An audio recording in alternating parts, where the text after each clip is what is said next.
Hey friend, welcome. I'm so excited to have you here listening to another episode of the Pattern Design Circle podcast.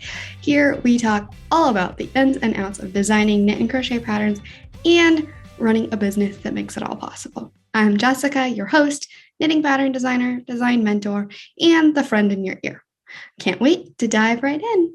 The Pattern Design Circle podcast is sponsored by the Pattern Design Circle, a membership community for knit and crochet pattern designers that are feeling lost, lonely, or frustrated in their business. It connects you with a supportive community that's always eager to answer your questions and help you through the hard times. And there's loads of resources and activities specifically catered to business and designing. Sound like your jam? Check it out at snickerdoodleknits.com/design-circle. That's snickerdoodle, like the cookie, knits, knits.com/design-circle. All right, let's get into it. Hello, and welcome back to the Pattern Design Circle podcast for yet another episode. I'm so excited, as always, to have you here listening to me chatting in your ear. It's always so much fun to be able to talk about all things designing and business with you, and today is no exception. Today is another featured designer episode. If you've been listening to the podcast for a little while, you know that I have been sharing some replays from the featured designers on Instagram that I have hosted. And really what these discussions are about are to uncover other designer stories, to share basically about our peers, to see how they got where they got, to understand more about their life as designers behind the scenes, their design process, how they started knitting, how they started designing.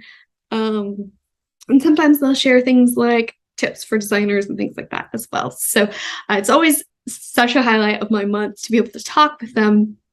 And I'm excited to be able to then pass those stories on to you here. So today, this episode is all about my discussion with Karel Chan of KC Knitting Co. She is such a gem. If you're not familiar with Karel, her vibe and her compassion, her empathy for humans, it resonates with me a lot. And so it was such a pleasure to be able to speak with her feature her as one of the designers, of course. And so we'll talk a little bit about it in the episode as well, but Karel is a therapist in her quote unquote day job. So we talked a bit about how that affects her as a designer, and we talked quite a bit about mindset and the toxicity of sometimes the knitting community and the social media aspect of sharing our knitting and things like that. I found it so helpful and really valuable. I love to have those kinds of conversations with folks, and I wish that we had more time to really talk about that topic with Karel, but that was definitely a highlight of the conversation for me. And of course, we talked about how she got into pattern designing. We talked about her design process, I think, if I remember correctly. And we talked about what makes her patterns different from other people. So anyway, I hope you really, really love this conversation with Karel. It was such a joy to have her, and I'm so excited to be able to share the conversation with you now today. So I guess I'll just let you get into it now. I hope you have such a wonderful time listening to it, and have a beautiful rest of your day. Hello and welcome. If you're watching this right now, you're watching the replay because no one's live yet, but I'm so glad that you're here. Today's chat is a featured designer chat with Karel of KC Knitting Co. So I'm really excited. If you're new around here, I am Jessica of Snickerdoodle Knits, and I host a designer every month. So like I said, this month, we are talking with Karel of KC Knitting Co. And I really like to take a peek into the designer's beyond just being being knitters and designers.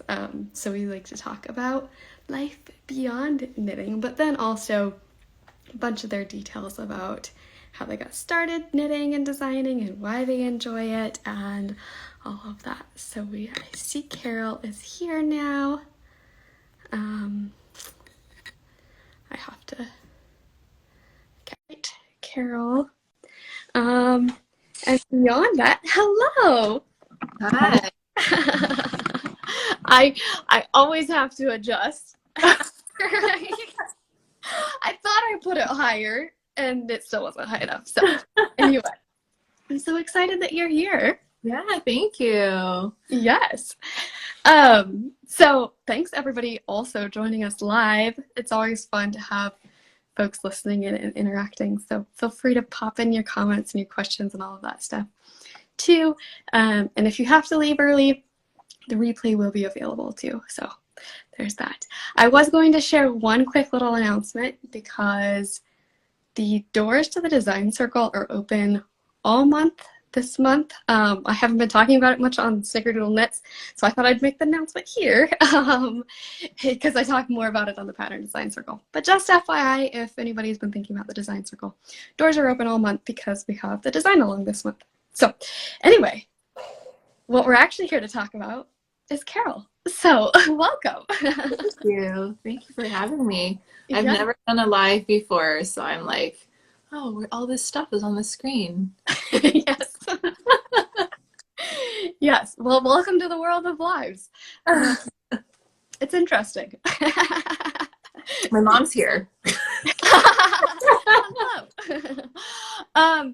Okay, so my first question for you is, rather than asking you to describe yourself and everything you do, what are 3 words you would use to describe yourself? Oh my gosh.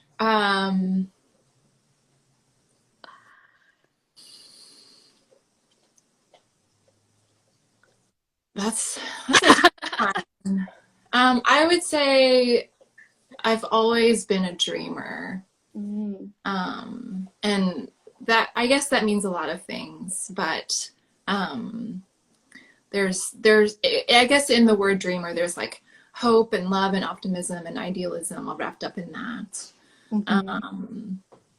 And so dreamer or dreamy, and definitely passionate. There's a real depth that, oh my God, I'm gonna cry. There's a real depth that I see in life and this existence and what we're blessed with to be here. And it almost seems like I can't help but be very much in existence, you know? And then maybe a third one would be thoughtful. So there's always like what's happening and what you're observing, and then there's different angles to understand them. And I think there's so much interest in that.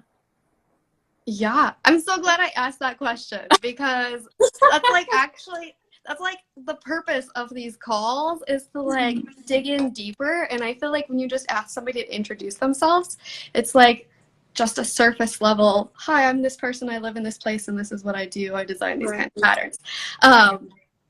But like who you actually are is more like those words that you just described. Yeah. So I love that. Thank you for playing along and for sharing. Thank you for asking and for obviously touching something in me. Yes. Now I'm like, I have so many different ways. I listed out the questions I was going to ask, but I kind of want to go talk about the dreamer part real quick. Or it doesn't have to be real quick. Let's start there anyway. So have you always been like an artsy, creative kind of dreamer, like as a child and all of that? Yeah. It's so funny. I know my mom's here and I'm like, Mom, do you want to chime in? So for as long as I can remember, I love drawing, I love storytelling, make-believe. I've always had this very, very big imagination. Actually, one of my favorite anecdotes is, and so I have two brothers. So I didn't have any sisters to play with, but I loved girly things, and I would like, I would like gallop around the backyard, and pretend I was riding a horse. And my horse's name was Tressiferina. And I would just live in this fantasy world, you know. And I would write these little stories. I would illustrate them. I loved, what did I do when I was little? I loved sewing. I loved all sorts of crafts. I took all sorts of art classes. And I think just always like had an idea of like, there's like the life that I live where I like go to school and I, you know, do the kid thing. And then there's like so much more. And there was always an avenue to create that and explore that through writing. And so that's really, I think, the first foray into creativity was through writing fiction. I love that. There are like parts to that where I can relate because I was very much into crafty hobby kind of stuff, but I never was like the artistic kind as far as like drawing and sketching and painting and all of that kind of stuff. And I didn't have much of an imagination. So for the longest time, I didn't think that I could be artistic. I didn't think that I like could be creative. When I first was, so I started my Etsy shop selling hand knits and got bored with it pretty quickly. And I was like, basically there are two routes if I want to keep in the fiber industry that I knew of that I could go: yarn dyeing or designing. And at that point, we were still in college. I'm like, I don't have the finances or the space for yarn dyeing, and I don't have the creativity for designing. So, and then, you know, like 2 or 3 months later, I suddenly had a bazillion design ideas and, you know, kibosh that whole idea. But I just love, I don't know, I love hearing about other people that it's like we're similar, but at the same time, we're very different. And that's like what makes a whole community what it is, because we're not all the same, but we do have similarities. Yeah, that's so funny that the way that you would understand it was that, you know, that you weren't very, you were crafty, but not, you didn't have an imagination, you know, and it's this duality, right? Where I remember my mom used to always say, and she would say this in Chinese. I don't really know what the English translation would be, but she would talk about like my like dexterity. And she would say that my hands were very qiao. So that's the Chinese word. I guess it's like deft or dexterous, right? Like very good with your hands. And I used to braid hair. And now I'm remembering that in high school, I had my friends come over before dances and I would do their hair, you know. And so there was that aspect of it. And yet there was also this feeling of me not being very mechanically talented, you know, like I couldn't, I'm like carpentry is not a thing that I can do, right? And I always thought, oh, well, maybe I'm more into like the soft arts. And I don't have like this skill, this dexterous skill, which I didn't start knitting until like I was almost 30. I just never thought that it was something that I wanted to get into. I can't even tell you what my opinion of it was before I started doing it, other than not for me. Yeah. Yeah. So interesting. Yeah, I find it really interesting. But I find it interesting how like all of the other artsy things, I have such a hard time what's in my head to become a reality. But like designing somehow is different. I was actually just thinking about this the other day, and I wonder if it's like because I'm actually creating something in my head instead of based on what I see other people doing. So it's like I have this idea of how it's going to look and feel and the kind of textures, but I don't actually have the full picture in my head. And so then it works because I can then work it out as I'm designing it, where, you know, like I'm used to seeing paintings that look like XYZ and that, you know, I was just thinking about graphic design stuff the other day because we're working on a Kickstarter campaign for a book collaboration we're doing inside the design circle. And I'm like, I have such a hard time. Like, I know what I want, but I can't make it what I want. So anyway, I just thought it was really interesting because I was just thinking about that the other day. And I think it's because, like, I'm so used to in the other arts trying to do other people's definition of what is beautiful or things like that, where somehow I've given myself the flexibility in designing to do my vision. Mm-hmm. Well, and it also sounds like with your design process, it's you start with one piece of it, and then as you build upon it, it becomes something that's the whole, you know. Yes. Whereas I think that maybe that's a type of creative process, and that sounds similar to mine. Whereas, like, although I started out my life drawing, and I used to be a much better drawer, like I'm not a very good drawer now. But I see other designers who have these like amazing sketches, and I'm like, what? I don't even know. What did you do there?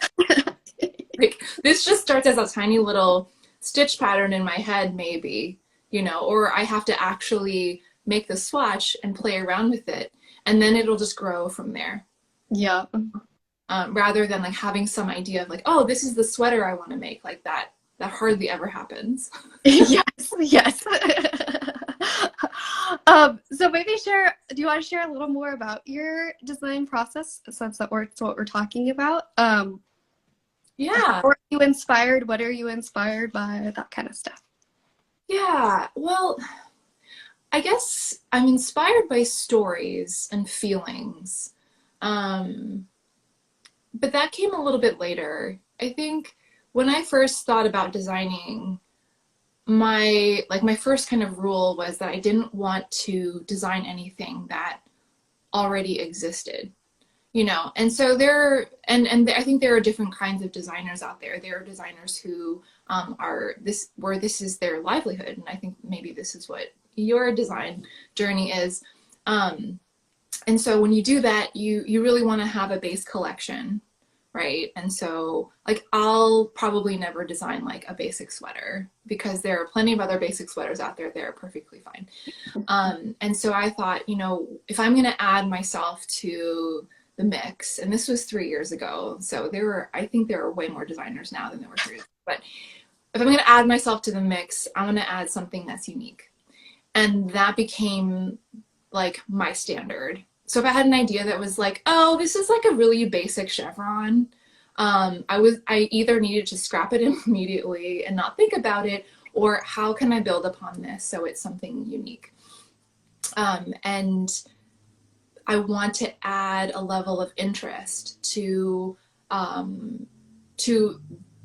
people's options, right? So I remember when I was a hobby knitter that I would see designs that were just so inspiring because it was something I'd never thought about before, or it was something that just looked so beautiful and intricate, and I thought I could never do that. And then, but somebody wrote a pattern for me to do that, so can I do it? And that was really what I wanted to share with people, and that really becomes my kind of the bar that I set for myself when I think about designs. So, if I want to make a shawl, okay, let's start with the basic shawl, like what shape and what are like the basic textures, and then how can I elevate it and make it something that is just that much more interesting. Yeah. So are all of your patterns self-published, or do you work with third-party publishers? All my patterns right now are self-published. I have a couple things in the works later this year. Because that can definitely, I feel like we have pretty similar design processes, but that then like puts a twist on my creative process, because then it's like, now I'm, rather than just like being completely free to create what I want, I'm taking into consideration this publication. Mm-hmm. They have a whole lot of other considerations to take into. So then it's a little bit different for me. But have you found that to be true for yourself? For the couple you have coming up? Yeah. Well, I think the thing that I ran into was there's a cap to like how crazy you can get. And I was talking to another designer friend of mine, and I was kind of like, oh, I need to get this done for the deadline, you know. And I was like, I just like find myself, and I was so excited about this design when I was first thinking about it, you know. And I was like, now I'm just like, it's like pulling teeth. And she was like, it's because it's someone else's thing now, you know. Mm-hmm. And I find that to be, it's so psychological, right? And I get it, you know, like I'm a therapist, my real life, get it, you know, as soon as there is some sort of like you're saying, third party or like outside constraint put on something that feels so fluid, something that feels so, so spiritual, right? Then it almost, I don't want to say it kills it. That's really dramatic, but it sort of dulls it a little bit, you know? Yes. Yes. I understand. It is interesting. So like I started off very similar to you as in like wanting to have very unique kinds of things, but I realized, or it kind of was a process of realizing, but kind of maybe became really clear to me about a year ago, that I wasn't 100% loving using what I designed. So I liked designing these things that were new and unique and not what I was seeing elsewhere, but then I wasn't actually interested in wearing it because my actual style for wearing things is very simple and basic. And so it's been interesting for me. I still haven't really found that balance yet. I have a couple designs coming up that I think are doing a lot better of that, but like, how do I still create interesting designs that are a creative process for me, but then they're still the kinds of things that I love to wear? Yeah, yeah. I feel the same, you know, and I think about like my first year of designs, and they were things that I loved at the time. But you know, we grow older and our tastes change, and so now I'm like, they're still beautiful in terms of like this is a work of art. Mm-hmm. Can appreciate the you know, the detail and the craftsmanship and all that stuff, but I don't wear them. Yes. You know? I have thought about that in terms of like you were saying, like how do I merge that? And I think it's a really interesting way to evolve.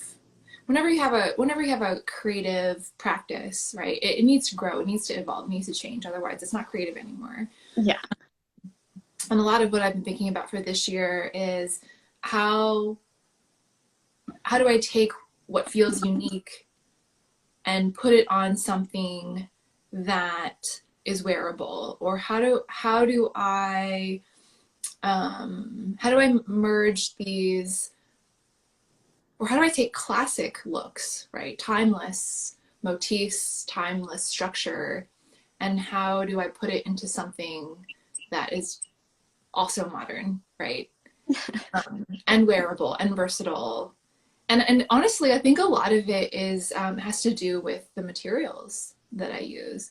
So I've definitely noticed that my taste in yarn, both for designs and for personal knitting, whenever I get a chance to do that, is very, very different from a few years ago. Yes. And then they create different garments, and it's a whole different look. Yeah, and also the colors play such a huge role too. That was something else that I started to realize, like, didn't feel like my designs were actually in alignment with me and what I enjoyed. Was I did a lot of symbolism for a couple of years. So I just had my 3rd design anniversary, so we've been designing about the same amount of time. But the first couple of years I did a lot of symbolism where it was inspired. So like, for example, I had 3 collections that were location based: Montana, where I grew up, North Carolina, where I live, and then Canada as a super bulky collection that was the neighbors. But then they were very much based on things like trees and forests and mountains and plains and farmland and things like that. And so then I used the colors that then tied into that symbolism. And it made a lot of sense while I was designing it, but now it's like, all right, what do I do with these things now? Like, basically I wear gray all the time, blue and purple, and these are not my colors, with a bunch of orange and, you know, anyway. And so that's been something else that's been really interesting for me, just like trying to navigate what's the difference or the similarities as a designer versus as a knitter, and how do I want those things to overlap? Because there's no right or wrong answer to that, but it's really a matter of like, why are you creating these things and what do you want to do with them, I think. Yeah, yeah. And I think, that's something that I started to think about as well this year. So this year, the theme of this year is the Buffalo Rose. So I'll take this off and I'll show you. So I have a pattern coming out next week, which is like the first in this series. And it's buffalo plaid with a rose overlay. Mm-hmm. So it's 3-color Shannon color work. It's really cool. It's coming out Friday. And so I'll have, this is a raglan tee, and then I'll have pullover for adults and children this fall, and then a hat and a cowl this coming winter. And so I got so excited about this motif, right? Because it's so cool. I think it's so cool. And I'm really surprised that no one's done it yet in Portland, Oregon, of all places. But honestly, like, I don't wear this kind of stuff anymore. Like, I'm wearing it now. Yes. I'll probably wear it out a few times, especially if I go to like a knitting event, but generally I don't. Mm-hmm. And I think it's so interesting, right? Like, and I know that there are plenty of other knitters who do wear stuff like this all the time. Mm-hmm. And I'm designing both for me in terms of like, can I do this? Can I write the chart for buffalo plaid with a rose overlay? Turns out I can. Can I do that, and can I make it into different shapes? And will people love this? And I think they will. Mm-hmm. And that's what really it's about, The design process for me is far more about start to finish, like inception, planning, grading, all that stuff, testing, marketing. I actually really love the visuals that go into marketing materials and actually my pattern document. Like, I love all that stuff. And so the actual garment is just a tiny piece of it. Whereas for knitters, the garment is the thing, right? Like, that's what they're making. And that's what I'm providing for them, and that's very different than me when I see a pattern for something that I want to make and wear, right? Then it's the designers are not stuff for me. And I'm like, it's just the garments for me. Yes.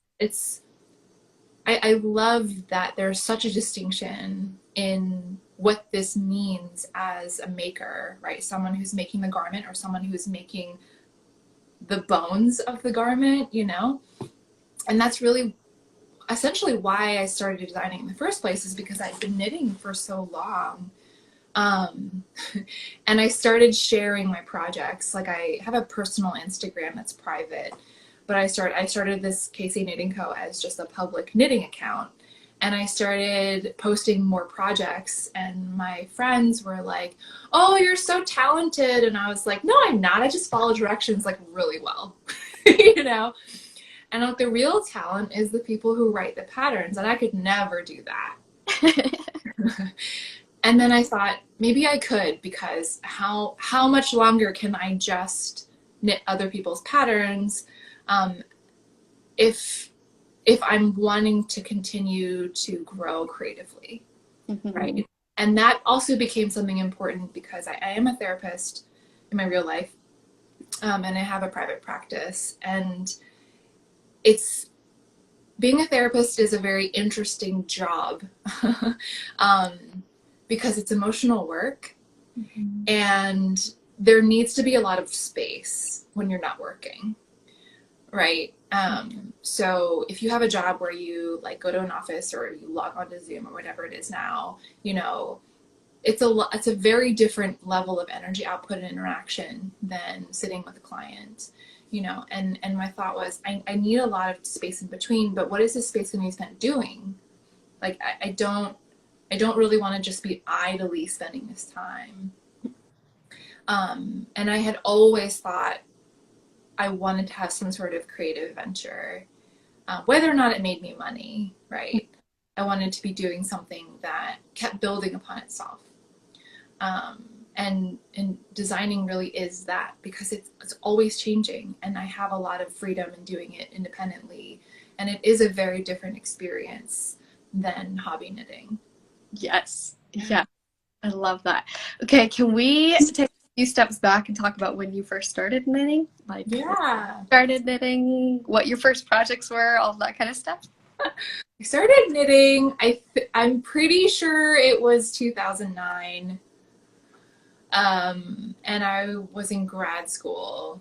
So I moved to Portland in 2008, and before that I had about 6 months off. I was living in New York City, had a job that burned me out. I quit and lived at home with my parents for 6 months before moving out here.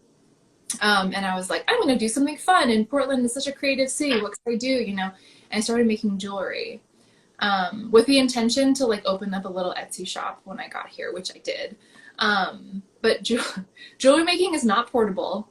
It's not cozy, and it is messy as hell. Like knitting can be messy, but usually you just pick up your project and you move on. Like you can't put all your jewelry making stuff in a project bag and sling it around. You can't do that. And so I would just always have jewelry, like materials and tools and bits and pieces spread out all over the place. And I was like, I want like a cozy, soft craft. So I started knitting.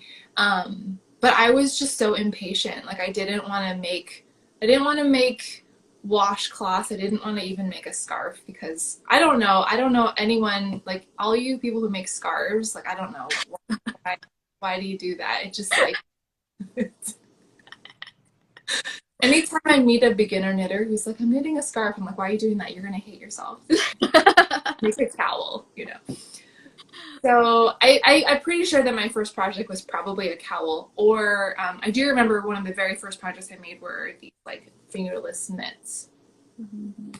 And then I just got into making hats and cowls and baby sweaters. I didn't make an adult sweater for like the first 6 years of knitting because I was so intimidated. And impatient, I was like, I'm not going to be working on something for that long. I love like looking back on maybe learning journeys is the best way to put it, but like the things that seem so hard and impossible, even a few years ago, that once you realize like just some practice and learning more about the craft and things, like it's no longer intimidating. Like the things that you thought were going to be hard and impossible are now the things that you love. And I just think that's so cool. Because I remember, so I kind of learned a few different times how to knit when I was younger. But when I was in high school, I think it took me 5 or 6 years to finish, but it was a scarf. It takes so long. And every time I picked it up, I couldn't remember if it was a knit, like what a knit was versus a purl. It felt like the hardest thing ever. It's like, I'm never going to get anywhere with this. But there was something like when I finished that project, and well, then I also did a matching hat that matched it. That was part of the same pattern. I mean, it was part of the same pattern book. And something about once I finished those 2 projects, something clicked where I'm like, oh, now like everything is just knits and purls basically. Mm-hmm. Actually, I can do a lot of things. And I was like, I finished this thing and I had like so much confidence. So like I can do anything now. So anyway, it's just interesting, just the learning process of like you do have to go through the hard part of learning it, but then after that, it's so much more enjoyable, I think. Yeah. And there's so much of it is about mastery, and so I do think a lot about, so my kind of tagline is knitwear designs for mindful making. I do think a lot about the feelings that we need to have as humans for well-being, mm-hmm. and these feelings can come from a lot of things, but they're all universal. Like, so like emotionally, we all need to feel needed. we all need to feel like we belong somewhere. We need to feel useful. And so one of these things that you're talking about is mastery. We need to constantly be achieving mastery. And I say this carefully because we are in such an achievement-based culture that I think leads to a lot of stress and shame and burnout. So it's not that we need achievement in the way that capitalism has taught us, but we do need to achieve a feeling of mastery, meaning we start not knowing something, we struggle through it, and then we come out of it knowing something. Mm-hmm. Right? And this is one of the tenets that I try to think about when I'm designing. Usually some technique that I include in my pattern is something that somebody hasn't done before. And they will complain to me about it. I say, just try it, you know. And so a great example I can think of right now is the tubular cast on, which is also called the Italian cast on. And I have this in several of my patterns because I like it. And I think it creates just a little more of a finesse to your cast on. You don't have to use it, right? You don't. But, you know, for me, I'm like, I've done the long tail cast on 5 million times in my life. I know what it looks like. It creates a nice ridge, whatever. But the tubular cast on is just that much cooler. And there is this sense of like, if you don't know how to do it, there's one pattern where I think I wrote how to do it, but there's also tutorials that I'll always include. Try it, right? Try it. You don't know how to do it, try it, fail a million times, you know? Mm-hmm. And I've experimented with it. So the way that I have found to do it, it involves several different needles, right? So like straight needles, the size down, whatever. Play around with it. And then once you do it and it's done and you look at it, it's beautiful, right? And that's mastery. And there is this feeling of accomplishment and satisfaction that comes with that. And that's what I really want to encourage. So the next pattern that I'm releasing is 3 color stranded color work. And it's not intuitive, right? It's not just like a repeating like 5-stitch motif. They're freaking roses, you know, buffalo plaid. It won't be easy. And at the same time, the sense of mastery that you will feel when you finish, when you cut off the 3rd color.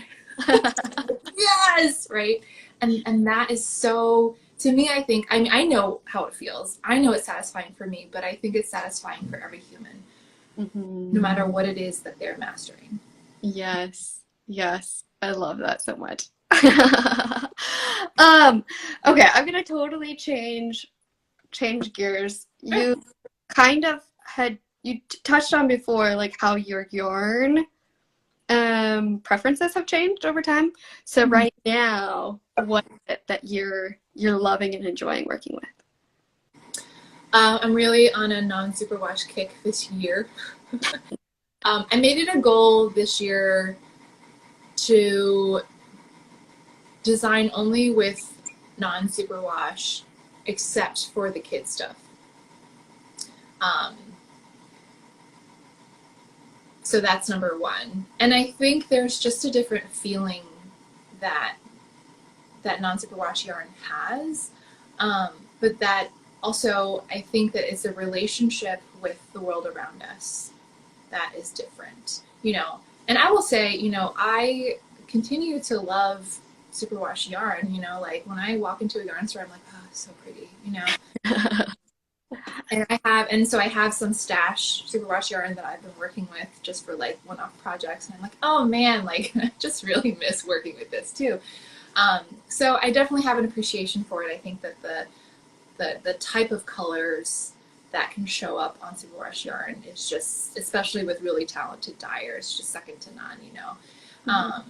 But in terms of generally my wardrobe, right, and kind of what my aesthetic is, my personal aesthetic is non-superwash, kind of more rustic fibers or treatments, and like muted earth tones really seems to be like my jam. Yeah, fun. So then when you're knitting from somebody else's pattern, what do you like in a knitting pattern? Like, is it very similar to the kind of stuff you design? It's not. I think I think what I gravitate toward is something that maybe I would never design, right? Because then I don't have to think about it and someone can just tell me what to do. Yes. Yes. And so then how much of your knitting time do you make your designs versus somebody else's designs? It's a majority my stuff. And I've also really stepped away. So, I think in 2020 everyone was knitting all the time. And then there's been this like gradual, very intentional at times shift away from choosing to spend time knitting for me. Because there is an element of it that can be very obsessive and addictive, and I'm sure I'm not the only one. But I on this other kind of like long-term spiritual emotional journey that is really begging for a lot more intentionality and mindfulness and quiet and spaciousness. And there is a way that knitting fits into that, and then there's also a way that knitting can interrupt that. So my general knitting time has decreased a lot in the past couple of years. So when I do have the opportunity to knit, or when I choose to knit, I usually need to work on my stuff. Yes. Yes. Because I've given myself all these deadlines. But I will say I like allowed myself to pick up a personal project that I had abandoned for like over a year probably. It was a brioche shawl. I will never design anything in brioche. Like I cannot, like it just blows my mind. So I'm thankful for all the brioche designers out there who fill that gap. But I honestly thought I was never going to pick it up again because I was never going to be able to figure out where I left off, you know? But I was like, you know what? Like, this is so beautiful, and I'm already halfway through. I'm not frogging this. So I made myself figure it out. And actually, once I got back into the rhythm, I remembered, you know, what that feeling is, that feeling of mastery, that feeling of rhythm and flow, right? And the real desire to complete something. And it's so different knitting from somebody else's pattern. Because like the work's already done, you get to do the easy part. It's a very different experience. Even if you've already knit up the pattern and you're working from your own pattern, it still is, you still have a different kind of brain mindset on while you're working through it than you do when you're just knitting somebody else's pattern. My struggle is, so I guess back history, I'm a workaholic, have been since like middle school. And so I keep trying to become more intentional about not working all of the time. And because I wasn't a knitter with a capital K before I started Snickerdoodle Knits, it's often easy for even my personal knitting to feel like work. Because it's like, that's just like the association that I make with it. Or oftentimes it's easy to be like, oh, I'm making something for myself, but I should take pictures and stuff to share with Instagram and all of this stuff because that's good, and you know that will be helpful and things like that. And so it can be difficult for me to turn off that work mode with personal knitting. But I also have I have a hard time doing personal knits, but I started a cardigan before American Thanksgiving last year, and I'm like this far done with this. Anyway, it's kind of fun because I've been doing a lot Instagram live on my channel, just chatting every Friday. So sometimes it's a good excuse to just like knit on somebody else's pattern because it's done and it's ready, and I knit. It makes it easier. Yeah, there's a lot less thinking. Yes. Okay. So my next question, which you've already talked about, is the fact that you're a therapist. A, do you want to share anything more about that? And B, How do you think that connects and relates to your work as a designer? Yeah, I'll share a little bit more about it. It's hard work. I do think that it's a loaded thing because I love it and it's very much a part of who I am, which I don't know if that's true for all therapists, but it's definitely true for me. And also, I think as soon as people find out that I'm a therapist, it changes how they see me. I don't know how it changes, but I know that it does. But like, I often want to be like, you know, the Us Weekly where they're like, stars, they're just like us. I'm like, therapists, like, they're just like us. We're just like you know? Yeah. But I think it definitely has informed a lot of awareness that I have around consumerism, Instagram, social media, and then the kind of undeniable connection between acquisition and like I mentioned before, like obsessiveness or addiction, and a craft that is so easily proliferated, right? Like we all have a stash, right? And we all joke about stash. I will tell you the first time that I found out about the Ravelry Flash Your Stash thing. So quickly, for anyone who doesn't know it, every year they have this thread that they open called Flash Your Stash where you just share pictures of your stash. First time I learned about it, I like went on it out of curiosity and was just floored at how much yarn people have. And you know, I am not by no means innocent of this, but I never had a stash until I got on Instagram. I'm like, this is connected, you know, and that this relationship with consumerism, with wanting things, with limited edition things, especially with, you know, with hand dyers who have limited batch, right? There's this one dyer, oh my gosh, Yama Yarn. Have you heard of her? I kind of recognize it, but I can't think of what the yarn looks like.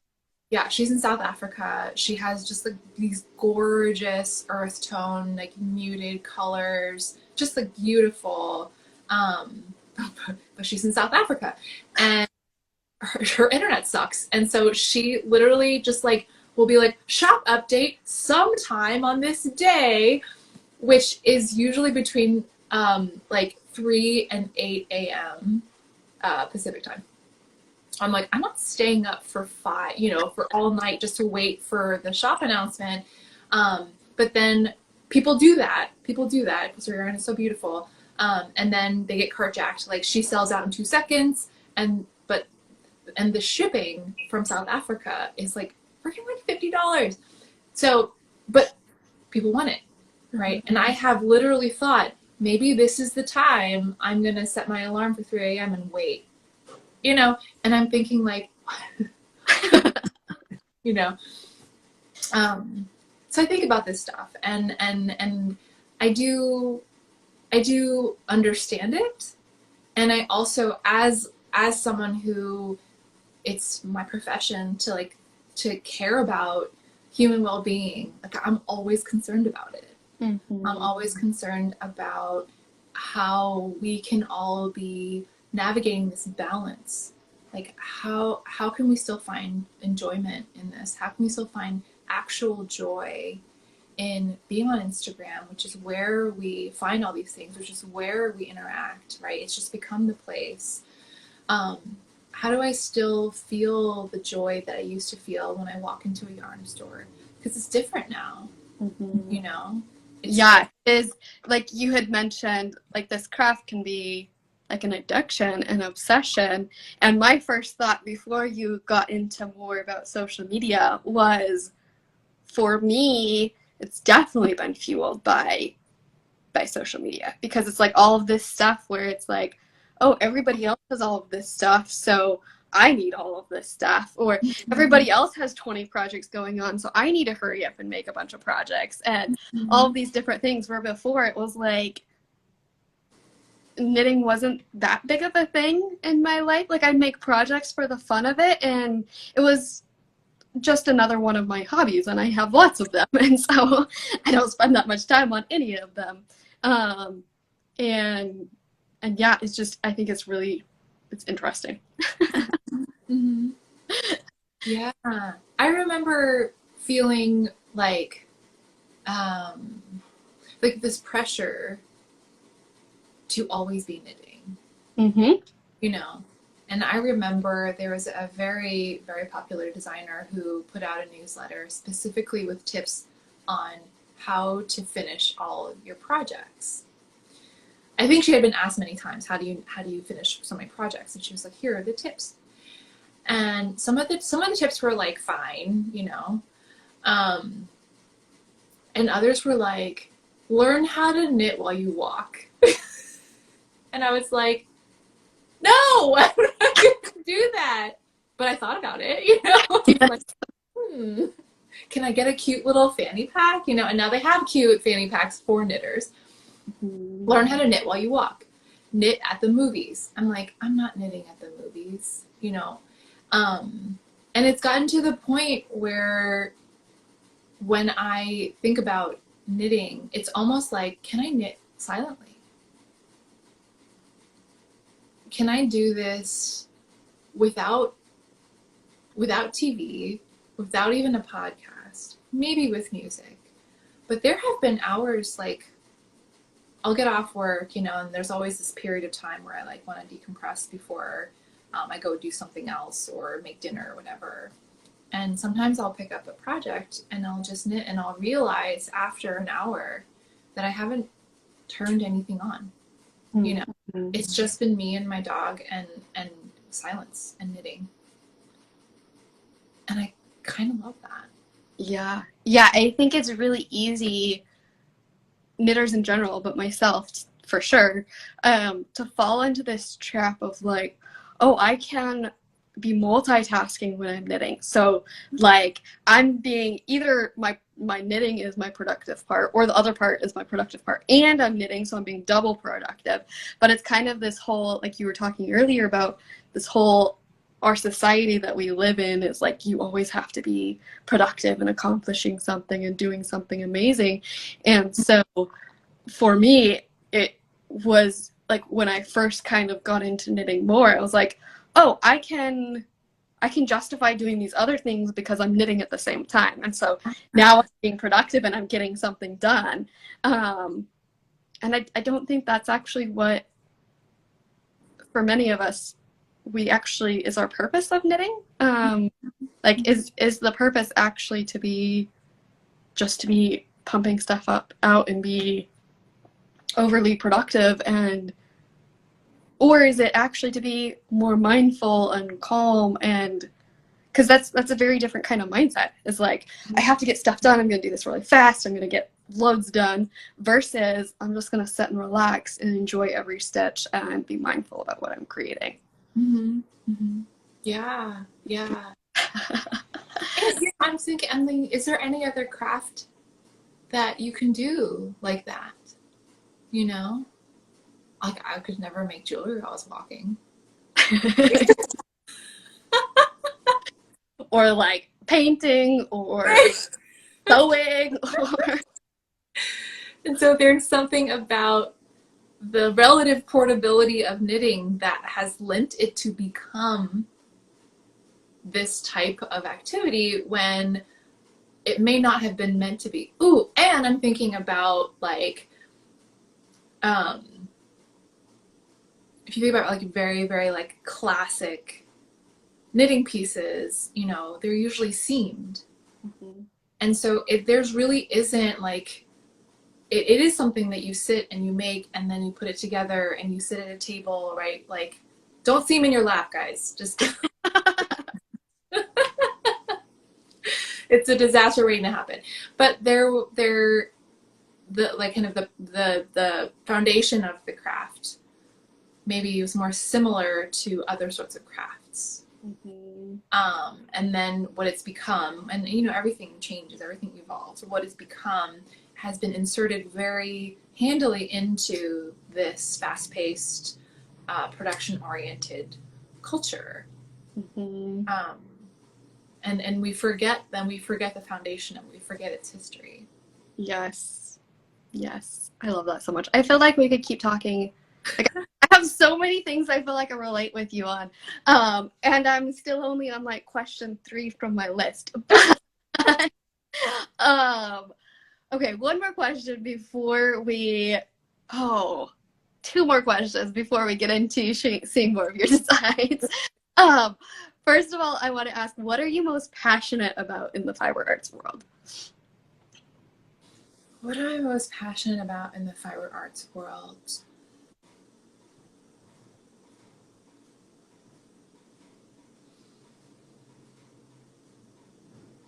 I really think it's helping people understand their own relationship with knitting, you know, with their craft. Mm-hmm. You know, I we're so swayed by messaging. Mm-hmm. Um, I definitely am too. You know, like there are times when I see certain designers on Instagram and I think, oh, they're doing that. I'm not doing that. And then I'm like, wait, I have another job. Right? Like, literally don't have time to Yeah. do what I'm doing. Um, but what is everyone's own personal relationship with it, and how can this be a craft or a hobby or a practice or however you want to consider it, that enhances your life rather than um, rather than becomes another coping mechanism, right? Like coping mechanisms are fine, but they're actually not. They're meant to be temporary, right? And so there's this constant wish that I have for people to settle into an actual relationship with whatever they're doing in their lives. But with knitting, like, what's your relationship with knitting? Mm-hmm. How can you engage with it rather than having it feel like it controls you? Yes, Yeah. yes, love that. And like, it's personal. It doesn't need to look like anybody else's Mm-hmm. knitting. It can Mm-hmm. be you. Just reminds me of a couple different examples. Like for myself, I struggled for quite a while with like feeling like I'm not a real knitter or a real designer because I don't always just want to be knitting. Like sometimes there's other things I want to do. Mm-hmm. And alongside those lines is like when people are like out hiking and things like that, like no, I'm not actually going to knit while I'm hiking. Like if I bring it for me, it would be for a picture for Instagram, and that is duh. Like and so I've actually come like where I say more and more often just on my Instagram, like, it's okay if you don't knit all the time. It's okay if you don't feel like knitting. It's okay if you don't bring your knitting with you every single place you go. And a lot of that, it was just like trying to justify myself, but also sharing that message with other people who feel that pressure Mm-hmm. around them. Okay, so then I wanted to talk real quick about your other hobbies outside of um, designing and knitting. You kind of shared some from when you were younger, but I have a list here that you already shared with me. Do you want to tell us about some of your other interests outside of this world? Yeah. Well, I mean, one of my big interests, I guess, is is my dog. She's been really great for me and just like establishing structure in my life. And so we spend a lot of time running, or being outside, walking, um, trying to find places in nature where I feel like I can let her off leash and she won't like freak out or run away. Um, and so I guess that's a hobby. Yeah. Um, I do really like cooking. And when I feel like I have the mental space, I really like to experiment with different flavors, different recipes. So my favorite thing to do is if I like had something in a restaurant that I really liked, I'll try to recreate it at home. Um, and so either I'll just like try to do it from what I know about flavors, or I'll look up some recipes and just like kind of like meld them together and see what happens. Um, I did Boulder for a long time, from like 2015 to 2020. And then with the pandemic and everything, I stopped doing that. And I just recently started again. And it's very quickly become back part of my routine, which is really interesting because I don't think that it was so much a part of my routine when I was knitting a lot. So it really has been this give and take, right? Like, so if there's an evening that I have free, am I going to go to the gym or am I going to sit and knit? And usually I go to the gym, you know. And there's a lot more to say about bouldering and how it also like is a parallel to kind of mental health and kind of reaching the pinnacle of your well-being. But I'll just leave it at that's something I spent a lot of time doing. And it's interesting, like when I first started bouldering, I was like, am I gonna be able to knit if I'm like constantly like working my arms and hands to the bone? The answer is yes. How they work different enough muscle groups that it is possible.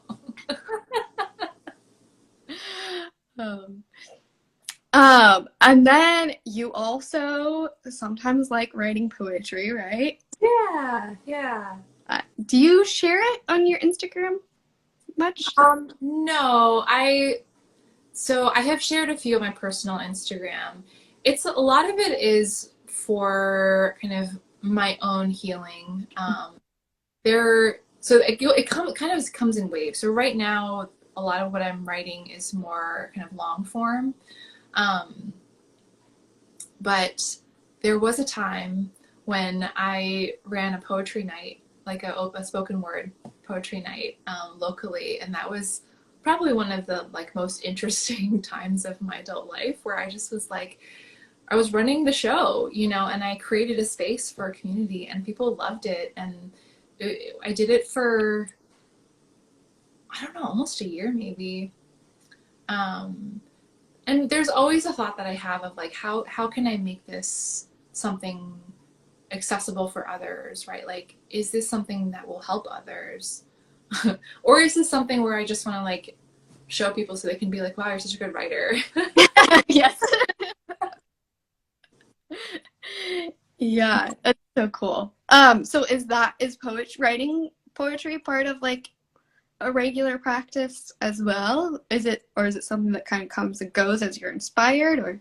Yeah, it kind of comes and goes. I sort of just listen to when there's a lot of words, or there's maybe a lot of some sort of energy that wants to come out in that form, and then I'll kind of listen to it. And other times I'm like, I don't really have anything to say.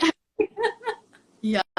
And then, you know, like when you keep it to yourself, it feels like then there can also be less pressure to keep creating. Mm-hmm. You know, like sometimes when you start to share something and people enjoy it, it can feel like there's pressure to keep creating that thing even when you're not inspired to do it. Yeah. I've definitely felt that way. And then the last thing that you had mentioned was that you started an a cappella group. I did. Cool. Many years ago. Do you still sing a lot? No. I mean, I'll do karaoke. I used to do a lot of karaoke before the pandemic, and when I was a little bit younger, like, you know, mid to late 20s, I think. I was doing a lot. And karaoke is a big thing in Portland, so there's like always an opportunity to do it. And so that was really mostly where I got that out. And there's a certain like performance aspect of it that I really enjoyed that like I don't enjoy in my real life. So like karaoke is like my karaoke life. But yeah, so now and now like we've gotten back into doing karaoke, but we do like private room karaoke because we're a lot older now. Yes. So I love what you just mentioned about like it being like your karaoke life. I love that like when we have multi-passionate and we have all these different interests, it's like we really can take a look at different parts of our personality and accept that, you know, like there are different parts of us that shine in different environments, and that, like, that's okay. You don't have to be like a static person that shows up the same way in every situation. Yeah, for sure. Okay, let's go ahead and get into your designs. First of all, how do you describe your designs? Like, if somebody were asking you what kind of things you create, how would you describe it?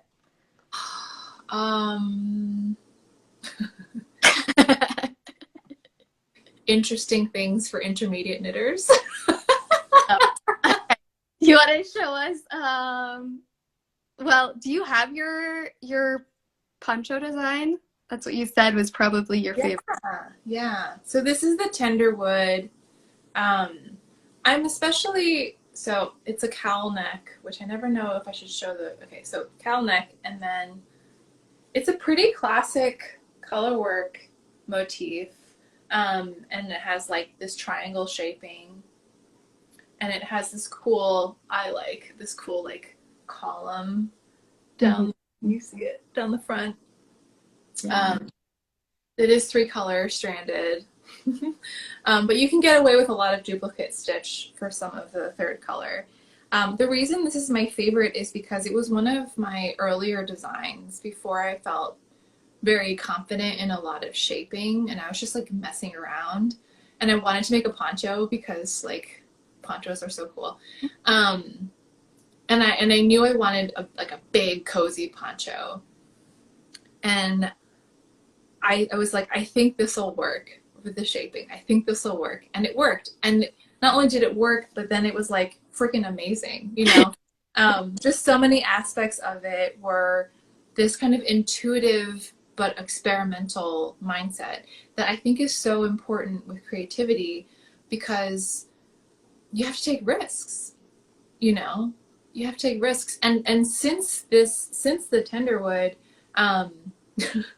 I've taken other risks in design, and some of them failed miserably, right? And like, probably 2 of my favorite design stories there are 2 designs that I've cut in half because they didn't work. Like, I finished a sample and then I was like, oh no, I'm gonna redo this whole thing. So I literally cut it in half to like redo it.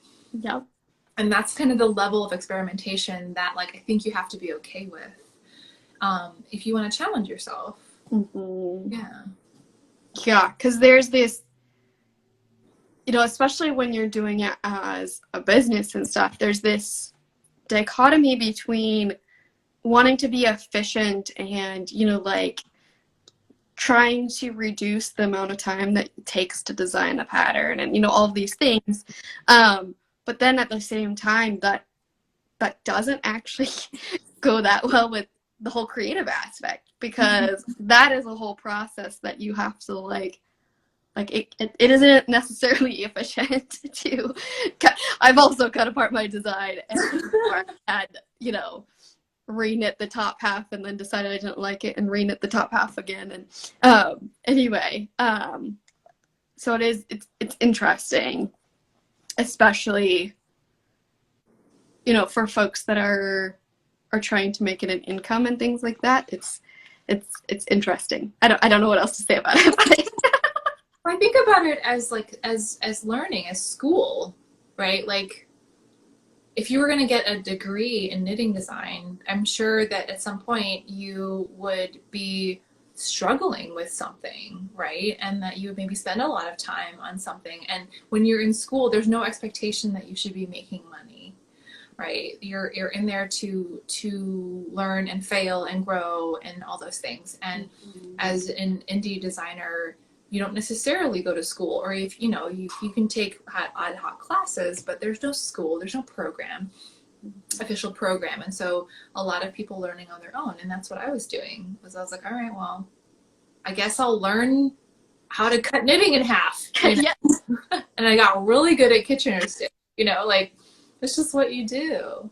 Yeah. And it's like with any sort of learning. And, you know, again, like to tie in like therapy, like I talk to a lot of my clients about just trying new ways of being, right? The way that you're being isn't working for you, which is why you're here. So try a new way of being. Mm-hmm. And it might feel weird or it might not work. Yes. Right. Yeah. You can always change again. Yeah. Yeah, so what other designs do you have with you to show us? I have my Willa cowl. Yes. So it looks like 3-color color work, but it is not. It's only 2 colors at a time.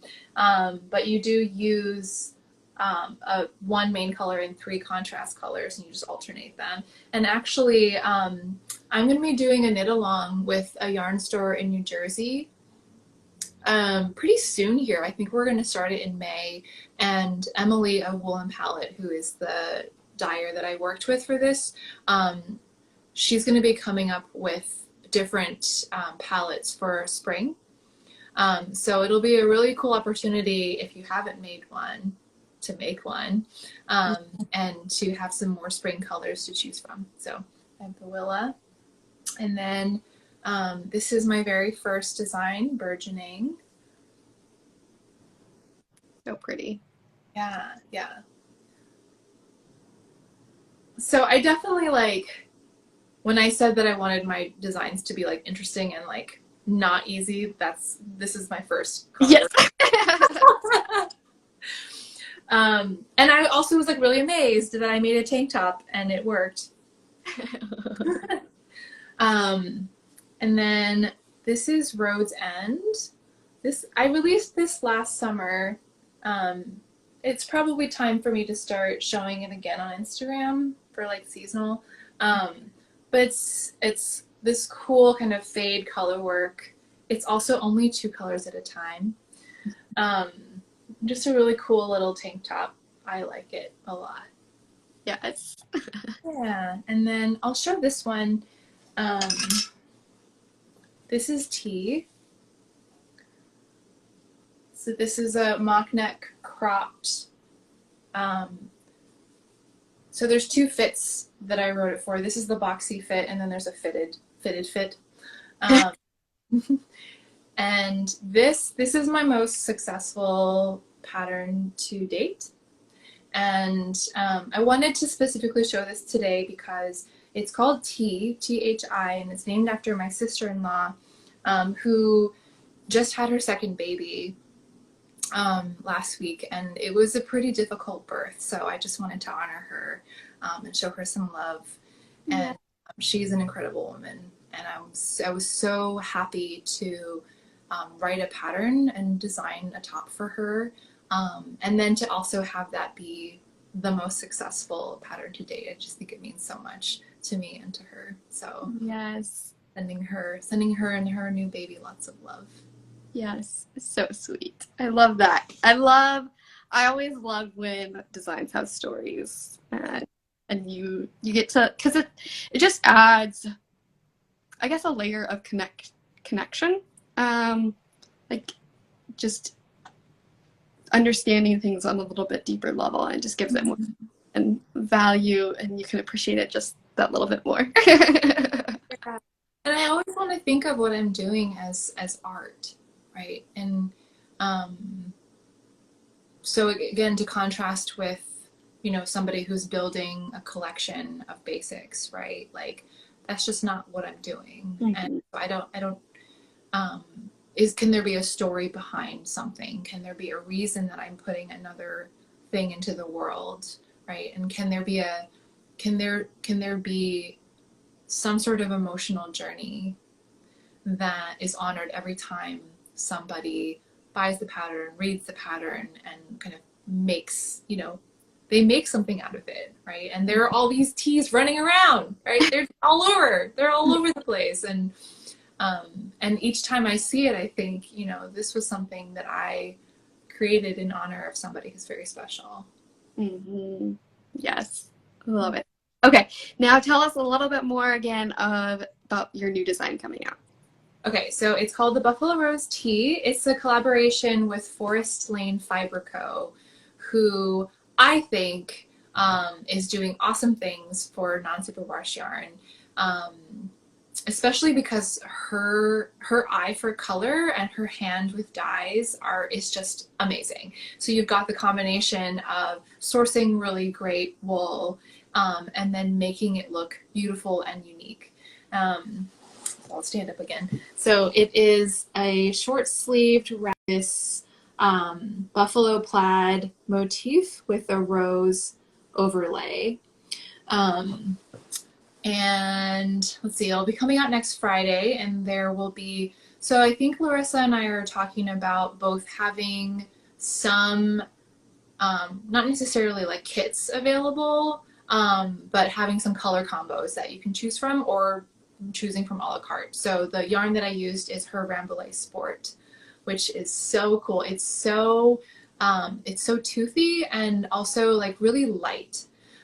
So I think it's really important to understand the sort of fibers that we use with certain designs. So because this is 3-color stranded color work, like you probably want to use a woolen spun. Like you don't want to use a 5-ply. Like you don't, because it's a spring weight top. So yeah, look out for that. I'll probably start promoting it next week, in time for the release on Friday. So fun, so exciting. And then just in general, if there's folks from my audience watching, where can they find you? My Instagram handle is KC Knitting Co. And then my website is kcknittingco.com. And my Ravelry name is KC Knitting Co. It's so much easier when they actually all line up. Well, thank you so much for joining me. We, talked even longer than the hour. So really appreciate you being here and sharing so much, like kind of a peek into your world and what is behind the designs of KC Knitting Co. Yeah, thank you so much for having me. Yeah, and so such a welcoming host. It definitely didn't feel like over an hour. Good. I'm glad to hear that. Yeah, and then I hope that someday we will meet up in person, because you live close to my in-laws, so it should happen eventually. Yeah, definitely. Yeah. All right. Well, thanks so much. Thanks to everybody who joined live. If you're just copping on now, the replay will be up in just a few minutes. So thanks again, and have a good end to your week. Bye. Bye. Wow. Thanks so much for listening to this episode. If you found it valuable, please share the podcast with a designer friend. And if you have a minute, leave a review. It's so helpful for me and means the world to me. Chat soon.